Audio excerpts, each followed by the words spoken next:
Welcome to Sangeetha cooking. ಇವತ್ತಿನ recipe ತುಂಬ ರುಚಿಯಾದಂತಹ ಮದುವೆ ಮನೆಗಳಲ್ಲಿ ಮಾಡುವ ರೀತಿಯಲ್ಲೇ ಶಾವಿಗೆ ಉಪ್ಪಿಟ್ಟನ್ನ ಹೇಗೆ ಮಾಡೋದು ಅಂತ ತಿಳಿಸ್ಕೊಡ್ತಾ ಇದ್ದೀನಿ. ಮದುವೆ ಮನೆಗಳಲ್ಲಿ ಈ ರುಚಿಯಾದಂಥ ಶಾವಿಗೆ ಉಪ್ಪಿಟ್ಟನ್ನ ತಿಂದಿರ್ತೀವಿ. ಅದೇ ರೀತಿ ಉದುದ್ರವಾಗಿ ತುಂಬ ರುಚಿಯಾಗಿ ಹೇಗೆ ಮಾಡೋದು ಅಂತ ತಿಳಿಸ್ಕೊಡ್ತಾ ಇದ್ದೀನಿ. ಕೇವಲ 10-15 ನಿಮಿಷದಲ್ಲಿ ಮಾಡ್ಕೋಬೋದಾದಂಥ ಬ್ರೇಕ್ಫಾಸ್ಟ್ ರೆಸಿಪಿ ಇದು. ಬನ್ನಿ ಇದನ್ನು ಹೇಗೆ ಮಾಡೋದು ಅಂತ ನೋಡೋಣ. ನಾನು ಒಂದು ಪಾತ್ರೆಯಲ್ಲಿ ನೀರನ್ನ ಕುದಿಯೋಕೆ ಇಟ್ಕೊಂಡಿದ್ದೀನಿ. ಅದಕ್ಕೀಗ 1 ಸ್ಪೂನಷ್ಟು ಎಣ್ಣೆನ ಸೇರಿಸ್ಕೊತಾ ಇದ್ದೀನಿ. ಹಾಗೆ ರುಚಿಗೆ ತಕ್ಕಷ್ಟು ಉಪ್ಪನ್ನು ಕೂಡ ಸೇರಿಸ್ಕೊಂಡಿದ್ದೀನಿ. ಈಗ ನೀರು ನೋಡಿ ಚೆನ್ನಾಗಿ ಕುದೀತಾ ಇದೆ. ಇವಾಗ ಇದಕ್ಕೆ ನಾನು ಒಂದು ದೊಡ್ಡ ಕಪ್ನಷ್ಟು ಶಾವಿಗೆನ ಸೇರಿಸ್ಕೊತಾ ಇದ್ದೀನಿ. ಈಗ ಶಾವಿಗೆನ ಸೇರಿಸ್ಕೊಂಡಾದ್ಮೇಲೆ ಕೇವಲ 2 ನಿಮಿಷದವರೆಗೂ ಮಾತ್ರ ಕುಕ್ ಮಾಡ್ಕೋಬೇಕು. ಜಾಸ್ತಿ ಹೊತ್ತು ಕುಕ್ ಮಾಡಿಕೊಂಡ್ರೆ ತುಂಬ ಎಲ್ಲ ಮೆತ್ತಗಾಗ್ಬಿಡುತ್ತೆ. ಈಗ ನೋಡಿ ಎಲ್ಲನೂ ಕೂಡ ಒಂದ್ಸಲ ಮಿಕ್ಸ್ ಮಾಡ್ಕೊಂಡು ಕುಕ್ ಮಾಡ್ಕೋತಾ ಇದ್ದೀನಿ. 2 ನಿಮಿಷ ಆಗಿದೆ ನೋಡಿ. ಈ ರೀತಿ ಕಟ್ ಮಾಡಿದ್ರೆ ಕಟ್ ಆಗಬೇಕು, ಇಷ್ಟ ಆದರೆ ಸಾಕು. ಇವಾಗ ಇದನ್ನು ಶೋಧಿಸ್ಕೋತಾ ಇದ್ದೀನಿ. ನೀರೆಲ್ಲ ಕಂಪ್ಲೀಟಾಗಿ ಶೋಧಿಸ್ಕೋಬೇಕು. ಈಗ ನೋಡಿ ಒಂದು ಜಾಲರಿ ಪಾತ್ರೆಗೆ ಈ ರೀತಿ ಶೋಧಿಸ್ಕೊಂಡಿದ್ದೀನಿ. ಸ್ವಲ್ಪ ಹೊತ್ತು ಇದನ್ನು ತಣ್ಣಗಾಗಿ ಬಿಟ್ಬಿಡೋಣ. ಒಂದು 2 ನಿಮಿಷದವರೆಗೂ ನೀಟಾಗಿ ತಣ್ಣಗಾಗಲಿ. ಇದಕ್ಕೆ ಯಾವುದೇ ರೀತಿ ಮೇಲ್ಗಡೆ ತಣ್ಣೀರು ಕೂಡ ಹಾಕೋಕೆ ಹೋಗಬಾರ್ದು, ಮೆತ್ತಗಾಗ್ಬಿಡುತ್ತೆ. ಇವಾಗ ನಾನು ಒಂದು ಪಾತ್ರೆಗೆ ಒಂದು 3 ಸ್ಪೂನಷ್ಟು ಎಣ್ಣೆನ ಸೇರಿಸ್ಕೊತಾ ಇದ್ದೀನಿ. ಇವಾಗ ಇದಕ್ಕೆ ನಾನು ಒಂದು 2 ಸ್ಪೂನಷ್ಟು ಕಡಲೆ ಬೀಜನ ಸೇರಿಸ್ಕೊತಾ ಇದ್ದೀನಿ. ಕಡಲೆ ಬೀಜನ ಮೀಡಿಯಂ ಫ್ಲೇಮಲ್ಲಿ ಇಟ್ಕೊಂಡು ಫ್ರೈ ಮಾಡ್ಕೋಬೇಕು. ಸ್ವಲ್ಪ ಗರಿ ಗರಿ ಆಗೋವರೆಗೂ ಕೂಡ ಇದನ್ನು ಫ್ರೈ ಮಾಡ್ಕೊಳ್ಳೋಣ.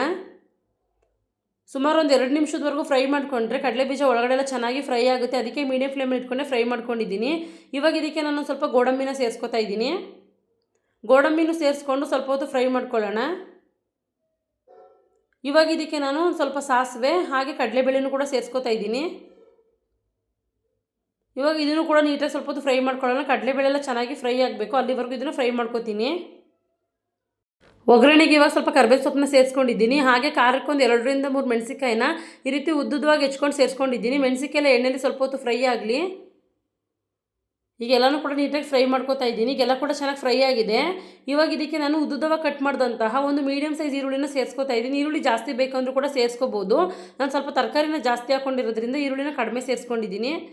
ಈ ಈರುಳ್ಳಿನೂ ಕೂಡ ಚೆನ್ನಾಗಿ ಫ್ರೈ ಮಾಡ್ಕೋಬೇಕು. ಒಂದು 2 ನಿಮಿಷದವರೆಗೂ ಐ ಫ್ಲೇಮಲ್ಲೇ ಇಟ್ಕೊಂಡು ಈರುಳ್ಳಿ ಬಣ್ಣ ಚೇಂಜ್ ಆಗೋವರೆಗೂ ಕೂಡ ಫ್ರೈ ಮಾಡ್ಕೋತಾ ಇದ್ದೀನಿ. ಈರುಳ್ಳಿ ಚೆನ್ನಾಗಿ ಫ್ರೈ ಆಗಬೇಕು. ಇವಾಗ ಇದಕ್ಕೆ ಒಂದೊಂದಾಗಿ ತರಕಾರಿ ಸೇರಿಸ್ಕೊತಾ ಇದ್ದೀನಿ. ಸಣ್ಣದಾಗಿ ಕಟ್ ಮಾಡಿ ಇಟ್ಕೊಂಡಂಥ ಕ್ಯಾರೆಟ್ ಸೇರಿಸ್ಕೊತಾ ಇದ್ದೀನಿ. ಹಾಗೆ ಸ್ವಲ್ಪ ಬೀನ್ಸು ಮತ್ತು ಸ್ವಲ್ಪ ಹಸಿ ಬಟಾಣಿನ ಸೇರಿಸ್ಕೊತಾ ಇದ್ದೀನಿ. ತರಕಾರಿ ಬೇಕಂದರೆ ಸೇರಿಸ್ಕೋಬೋದು, ಇದು ಆಪ್ಷನಲ್ಲು. ಇವಾಗ ಇದಕ್ಕೆ ತರಕಾರಿ ಬೇಯೋಕ್ಕೆ ಎಷ್ಟು ಬೇಕೋ ಅಷ್ಟು ಉಪ್ಪನ್ನ ಸೇರಿಸ್ಕೊತಾ ಇದ್ದೀನಿ. ಈ ಉಪ್ಪನ್ನ ಸೇರಿಸ್ಕೊಂಡು ಒಂದ್ಸಲ ಚೆನ್ನಾಗಿ ಫ್ರೈ ಮಾಡ್ಕೋತಿದ್ದೀನಿ. ತರಕಾರಿ ಎಲ್ಲ ಸ್ವಲ್ಪ ಫ್ರೈ ಆಗಬೇಕು.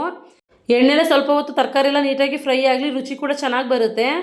ಸುಮಾರು ಒಂದು 2 ನಿಮಿಷದವರೆಗೂ ಈ ರೀತಿ ಐ ಫ್ಲೇಮಲ್ಲೇ ಇಟ್ಕೊಂಡು ನಾನು ತರಕಾರಿನೆಲ್ಲ ಫ್ರೈ ಮಾಡ್ಕೋತಾ ಇದ್ದೀನಿ. ಇವಾಗ ನೋಡಿ ಸುಮಾರು ಒಂದು 2 ನಿಮಿಷ ಆಗಿದೆ. ಎಣ್ಣೆಲೆಲ್ಲ ಫ್ರೈ ಮಾಡ್ಕೊಂಡು ಆಗಿದೆ.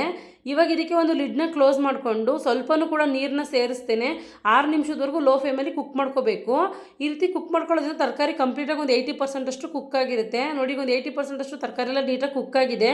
ತುಂಬ ಜಾಸ್ತಿ ಕುಕ್ ಮಾಡ್ಕೊಳ್ಳೋಕೆ ಹೋಗಬಾರ್ದು. ಓವರ್ ಕುಕ್ ಆಗಿಬಿಟ್ರೆ ತರಕಾರಿ ಚೆನ್ನಾಗಿರೋದಿಲ್ಲ. ಇವಾಗ ಇದಕ್ಕೆ ನಾನು ಸ್ವಲ್ಪ ಅರಿಶಿನ ಸೇರಿಸ್ಕೊತಾ ಇದ್ದೀನಿ. ಅರಿಶಿನ ಸೇರಿಸ್ಕೊಂಡು ಒಂದು ಸಲ ಮಿಕ್ಸ್ ಮಾಡಿಕೊಂಡು ಇವಾಗ ನಾನು ಇದಕ್ಕೆ ಶೋಧಿಸಿಟ್ಕೊಂಡಂಥ ಶಾವಿಗೆನ ಸೇರಿಸ್ಕೊತಾ ಇದ್ದೀನಿ. ಶಾವಿಗೆನ ಸೇರಿಸ್ಕೊಂಡಾದ್ಮೇಲೆ ಲೋ ಫ್ಲೇಮಲ್ಲಿ ಇಟ್ಕೊಂಡು ನೀಟಾಗಿ ಒಗ್ಗರಣೆ ಜೊತೆಗೆ ಶಾವಿಗೆನೆಲ್ಲ ಮಿಕ್ಸ್ ಮಾಡ್ಕೋಬೇಕು. ಸಾಫ್ಟಾಗಿ ಮಿಕ್ಸ್ ಮಾಡ್ಕೋಬೇಕು, ಇಲ್ಲಾಂದರೆ ಕಟ್ಟಾಗ್ಬಿಡುತ್ತೆ. ನೋಡಿ ಎಲ್ಲನೂ ಕೂಡ ಚೆನ್ನಾಗಿ ಒಗ್ಗರಣೆ ಜೊತೆಗೆ ಮಿಕ್ಸ್ ಮಾಡ್ಕೋತಾ ಇದ್ದೀನಿ. ಲೋ ಫ್ಲೇಮಲ್ಲಿ ಇಟ್ಕೊಂಡೆ ಇವಾಗ ಎಲ್ಲನೂ ಕೂಡ ಮಿಕ್ಸ್ ಮಾಡ್ಕೋತಾ ಇದ್ದೀನಿ.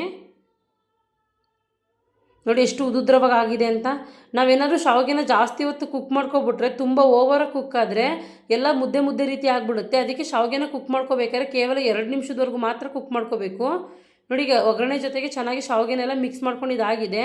ಈಗ ಇದಕ್ಕೆ ಇನ್ನೂ ಸ್ವಲ್ಪ ರುಚಿಗೆ ತಕ್ಕಷ್ಟು ಉಪ್ಪನ್ನ ಸೇರಿಸ್ಕೊತಾ ಇದ್ದೀನಿ. ಉಪ್ಪನ್ನ ಸೇರಿಸ್ಕೊಂಡಾದ್ಮೇಲೆ ಇನ್ನೊಂದ್ಸಲ ನೀಟಾಗಿ ಮಿಕ್ಸ್ ಮಾಡ್ಕೊಳ್ಳೋಣ.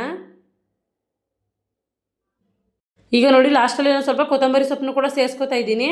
ಜೊತೆಗೆ ಬೇಕು ಅಂದರೆ ನೀವು ಸ್ವಲ್ಪ ಲಿಂಬೆ ರಸನೂ ಕೂಡ ಸೇರಿಸ್ಕೋಬೋದು. ಈ ಕೊತ್ತಂಬರಿ ಸೊಪ್ಪನ್ನ ಸೇರಿಸಾದ್ಮೇಲೆ ಒಂದ್ಸಲ ನೀಟಾಗಿ ಎಲ್ಲನೂ ಕೂಡ ಮಿಕ್ಸ್ ಮಾಡ್ಕೊಳ್ಳೋಣ. ಈಗೆಲ್ಲನೂ ಕೂಡ ನೋಡಿ ಮಿಕ್ಸ್ ಮಾಡ್ಕೊಂಡು ಇದಾಗಿದೆ. ಇವಾಗ ಇದು ರೆಡಿಯಾಗಿದೆ. ಇವಾಗ ನೋಡಿ ತುಂಬ ರುಚಿಯಾದಂತಹ ಉದುದ್ರವಾದಂತಹ ಮದುವೆ ಮನೆ ಸ್ಟೈಲಲ್ಲಿ ಶಾವಿಗೆ ಉಪ್ಪಿಟ್ಟು ರೆಡಿಯಾಗಿದೆ. ತುಂಬ ರುಚಿಯಾಗಿರುತ್ತೆ. ಮಕ್ಕಳಿಂದ ಹಿಡಿದು ದೊಡ್ಡವರೆಗೂ ತುಂಬ ಇಷ್ಟಪಟ್ಟು ತಿಂತಾರೆ. ಕೇವಲ 10 ನಿಮಿಷದಲ್ಲಿ ಮಾಡ್ಕೋಬೋದಾದಂಥ ಬ್ರೇಕ್ಫಾಸ್ಟ್ ರೆಸಿಪಿ. ಒಂದ್ಸಲ ಟ್ರೈ ಮಾಡಿ ಹೇಗೆ ಬಂತಂತ ಕಮೆಂಟ್ ಮಾಡಿ. ಪ್ಲೀಸ್ ನನ್ನ ಚಾನಲ್ ಲೈಕ್ ಮಾಡಿ, ಶೇರ್ ಮಾಡಿ, ಸಬ್ಸ್ಕ್ರೈಬ್ ಮಾಡಿ. Thank you for watching.